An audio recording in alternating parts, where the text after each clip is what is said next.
Hi, I'm Jeff Gannett from Brigham and Women's Hospital in Boston.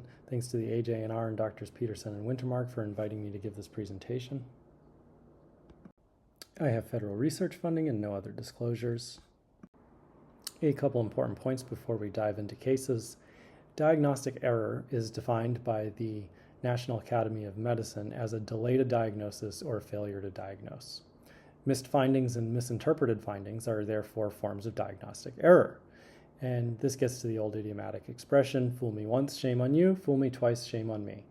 So I'm going to show you 3 cases where people at my institution have been fooled. So hopefully you'll learn from these foolings and not be fooled yourself. Case 1. So this here, eval for mastoiditis, dizziness. That is the actual order in the requisition, indication in the requisition for this examination. And you see this person has a left middle ear effusion. You can see it right here. And if you read their notes, they are presenting with an acute otitis media. And then you see that their mastoid is filled with fluid. And the septations are intact. And if you look at the image on the other side of the screen, you'll see in the soft tissues that the fat behind the mastoid all looks pretty clean. And this was called mastoiditis, and a page alert was sent to the emergency provider that this was a mastoiditis. So let's talk a little bit about facts of mastoiditis. First, a mastoid effusion is seen on CT in all patients with acute otitis media. Remember, the middle ear and the mastoid they communicate. They're a common cavity. They communicate through the otitis ad antrum of the mastoid. And so if you have a middle ear effusion, you, by necessity, have a mastoid effusion. And same thing, when you see patients with small mastoid effusions, they by default have middle ear effusions. Often on CT, you'll only see a mastoid effusion because they're lying down, and so the fluid is going dependently, posteriorly. And second point, in coalescent mastoiditis, the infection causes destruction of the bony septae. So when we only know if there's coalescent mastoiditis when we see destruction of the bone. And third, if you see a coalescent mastoiditis, the patient has to get admitted with IV antibiotics, and they're often surgical and need surgical decompression or surgery to identify what the infectious organism is to tailor the IV antibiotics. Mastoid surgery is not a minor surgical procedure. And so at the same time, if you have a run-of-the-mill acute otitis media, then you can discharge home. So it's a big deal to call a mastoiditis. And in comparison with the prior case, here's a complementary case, and this person actually does have a mastoiditis. You see that there's an effusion in the right middle ear, and then you see there's erosion of the bony septae of this not very well pneumatized mastoid. And then you see there's some inflammation in the surrounding soft tissues. So the takeaway from this case is don't call mastoiditis unless you see bony erosion. All right, case number 2. This person presents with left arm and left, this says left arm and left weakness. Presumably they meant left lower extremity weakness as well. And then they also wrote neurodeficit acute. And this is the non-contrast head portion of a CTA. The CTA didn't show any obvious stroke or large vessel occlusion. And what was missed here is an enlarged pituitary gland. So this person had an MRI the same day. And on that MRI, a small acute infarct was called. And the enlarged pituitary was also missed on that MRI.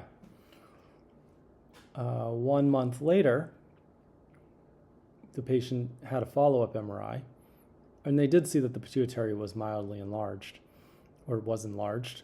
And at that time, they scheduled surgery to take out the pituitary gland, given that it was very close to the optic chiasm. Before that surgery could occur, the patient came back 1 month later with a new stroke symptoms, including new diplopia and a new third nerve palsy. So despite that prior history, this was again not called on the CTA, And you see on the new CTA, so this is the initial CTA here on the left, and on the right you see the new CTA, and you see there's new high density in this lesion. So missed on the CTA for a second time, and MRI was performed again for the stroke. And on that MRI, they did note that there was new intrinsic high T1 signal in the pituitary gland, and they raised concern for pituitary apoplexy. And this patient was taken to the OR. And in the operating room, when they took out the pituitary gland, they did find pituitary adenoma with necrosis consistent with pituitary apoplexy. So the takeaway from this case, don't forget to look at the pituitary gland on head CT images. And we've actually had several of these cases where the pituitary lesions are missed or pituitary hemorrhages are missed. Some facts about pituitary apoplexy. Pituitary apoplexy is historically considered an emergent surgical condition. We want to try to prevent ischemia of the entire pituitary gland if possible. The hemorrhage is generally caused by adenomas or other lesions in the sella. And in the few percent of cases when pathologists don't see an underlying lesion, it's thought by many neurosurgeons that there actually is an underlying lesion that's microscopic that was not included in the sections that were evaluated by the pathologists. So even if the patient doesn't have to get rushed to the OR, and that's becoming a little bit more common in some cases where pituitary function is stable and they are able to monitor the patient as an inpatient for a few days and they don't end up going into full apoplexy, they will consider performing surgery on an outpatient, non-emergent basis. But regardless, because there's presumed to be an underlying adenoma and there's a risk of further hemorrhage, these are all surgical cases.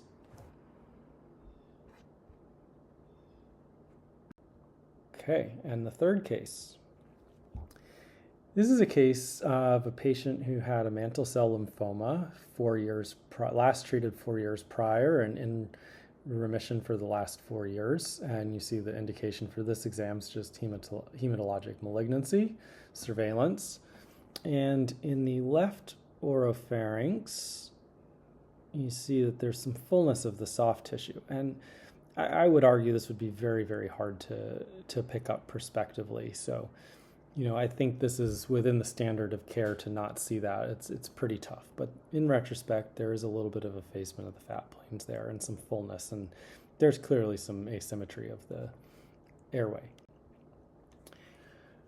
So 1 year later, this patient has a neck CTA due to a mesenteric artery dissection and a new headache, so looking for a dissection in the neck.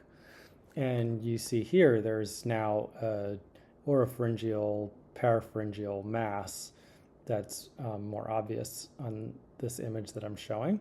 And this was missed on this exam. Misses in the neck are not all that uncommon on CTA exams because you're focused on the vessels and you have a lot of images to look at. So 1 year later, comes back for a 2 year later surveillance imaging exam, and it is actually caught on this exam.